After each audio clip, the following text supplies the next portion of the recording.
فَلَا يُصَلِّي He should not read salah حَتَّى يَتَوَضَّى Until he does not do wudu. Sunan al-Tirmidhi, Sunan Ibn Majah, sound hadith. The Hanafis and some others, they say no.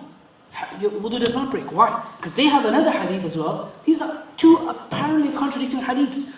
They have a hadith which is related by Talq bin Ali, who says that he asked the Messenger sallallahu alaihi wasallam, do I have to do wudu if I touch my private parts? He said no. He said, هل هو إلا بضعة منك? It's only a part of your body. It's like touching your ear, does it break your wudu? No, it's just a part of your body. Why would your wudu break?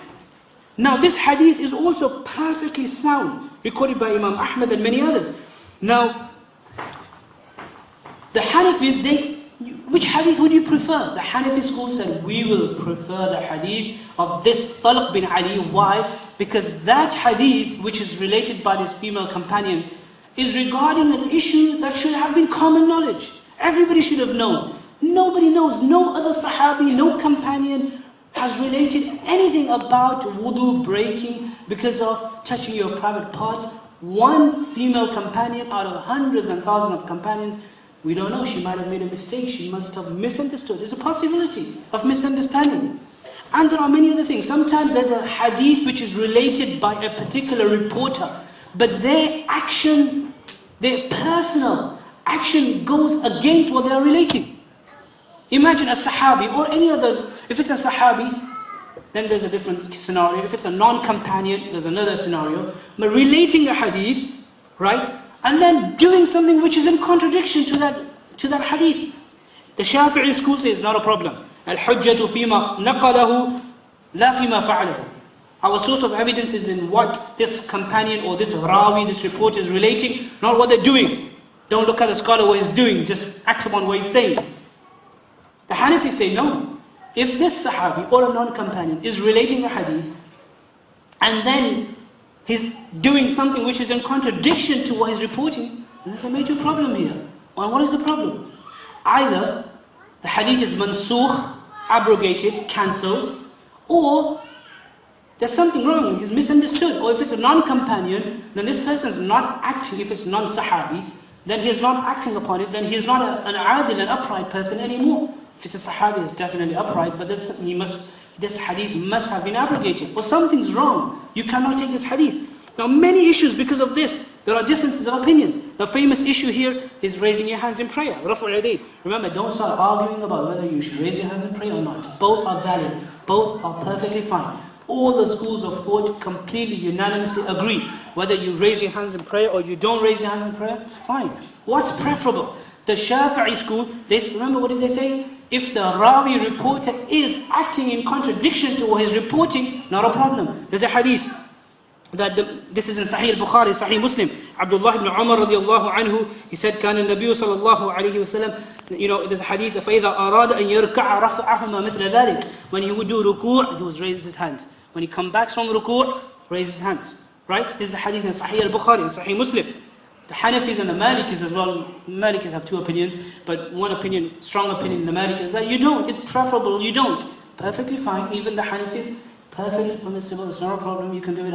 I generally follow Hanafi school, but I raise my hands in prayer sometimes, not a problem. Because it's only what's preferable. Sometimes we get too biased about madhabs as well, that's another topic, that's another extreme as well. Right? Don't get into that extreme as well. And all these problems happen in the world because of extremism. You go more extreme to the right, people will go more extreme to the left. This is what it's always a reaction. All these problems are because of reaction. If you are rigid on your way, the others will go rigid on their way. We need to try to come into the center, all of us. Now raising your hands, the Hanafis do not. Why? There's a hadith of Sayyidina Abdullah ibn Mas'ud radiallahu anhu. This is a hadith in the Musnad of Imam Ahmad. Imagine Imam Ahmad himself is of the opinion that you should raise your hands. And he is recording this hadith in his own Musnad. Sunan of Imam al-Tirmidhi, Sunan of Imam Abu Dawud. Abdullah ibn Mas'ud said, لَأُصَلِّيَنَّ لَكُمْ I will show to you Salat Rasulillah sallallahu alayhi wa sallam. I will show to you how the Messenger sallallahu alayhi wa sallam offered his prayer. And then he fasalla, then he prayed. فَلَمْ يَرْفَعْ يَدَيْهِ إِلَّا مَرَّةً وَاحِدًا He never raised his hands except once in the Takbirat al-Ihram. He never raised his hands. Two apparently sound, both of them are fine hadith. contradicting one another. The best, the real answer is that the Messenger sallallahu alaihi wasallam done things in both ways. He did it this way, that's the real explanation. What's preferred? The Hanafis say, we prefer which hadith? This one. Why? Because the one which is in Sahih al-Bukhari, Sahih Muslim, Abdullah ibn Umar, where he said the Messenger sallallahu alaihi wasallam would raise his hands in prayer, his personal action, his personal practice was contradictory. Mujahid, who was a tabi'i, the student of Abdullah ibn Umar, he says, صَلَّيْتُ خَلْفَ ibn Umar, I prayed many times behind Ibn Umar, فَلَمْ يَكُنْ يَرْفَعْ يَدَيْهِ, he would not raise his hands. إِلَّا فِي التَّكْبِيرَةِ الْأُولَى, he would only raise his hands when he used to do takbiratul ihram. So this Rawi rating the hadith and then his personal practice is contradictory. So because of that, because of the contradiction, the Hanafis do not take that. And then they have methodologies. This is just a few examples.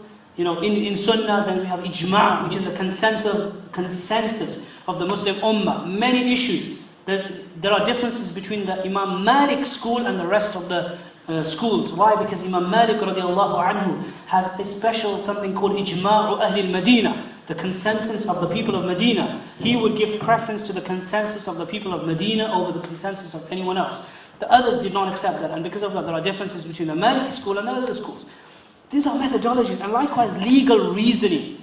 Qiyas, which is legal reasoning. I like to use the term legal reasoning. It's not you're not making your own opinions up, but it's legal reasoning, which means that you look at, as I said, certain texts in the Quran and Sunnah. It goes back to the Quran and Sunnah, where there are clear texts about issues. You see the similarity in certain issues where you don't find texts. You can only do legal reasoning where you don't have clear Quranic verse or a hadith, and you apply it. And there are many examples for that as well. And like for example, there's a hadith with the Messenger sallallahu alaihi wasallam. A man, he came to the Messenger sallallahu alaihi wasallam. He said, "Ya Rasulullah, halaktu. I am destroyed." He said, "Wa ma ahlakaka? What happened to you? Why do you think you're destroyed?" He said, "Waqa'tu imra'ati fi Ramadan. During the day, in the month of Ramadan, I had sexual intercourse with my wife. I broke my fast, and I'm really sad about this." The Messenger sallallahu alaihi wasallam said, "Give kafara." The hadith is long, but the point is that this kafara was regarding having sexual relations with your spouse. Now, it wasn't regarding eating and drinking. Some people said we won't use legal reasoning, so you only have to do kafara if you have sexual intercourse with your spouse. Others said, look, it's not only to sexual intercourse, you can extend the ruling. This is what we call legal reasoning. Extended. If somebody eats or drinks intentionally, deliberately, he has to also give the kafara, the expiation. Likewise, this person who came was a man. Even if a woman was to involve herself in sexual relations, she would have to also give kafara. Some said, no, that's it. Restrict to what's in the hadith. So it's only for a man. If a woman does that, no kafara. If you eat and drink, no kafara. That's not using qiyas. So these are, a lot of these issues. But the point is, you can't really get anything across in 1 hour. Probably, I don't know, if you're more confused, or alhamdulillah, if you're not confused, alhamdulillah, anyway. But the issue here is, the point here is, finally, and I will end with this, this is a very complex situation. It's not about just picking up a hadith book and say, brother, look, this is the hadith in Sahih Muslim. I saw the translation on Shaykh Google, Hafidahullah, and this is what it is, and this is the hadith, and you have to do this, right? This is not about that. This is a methodology. Thousands of scholars have written thousands of books. Just this usul, juristic methodology in the Hanafi school, you could have, pack a whole room full of books, a library on just methodology. Numerous books in the Hanafi school.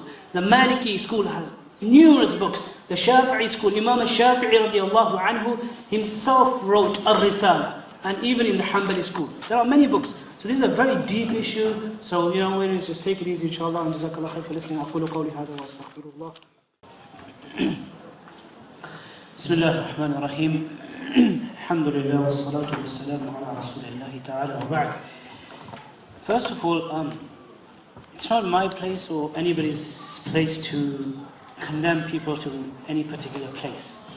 So I would never be standing here and I would never say that someone who does not follow a school is destined to go to the fire of hell, or someone who does not follow a school is deviating. I would never say that. And it's not our position to you know,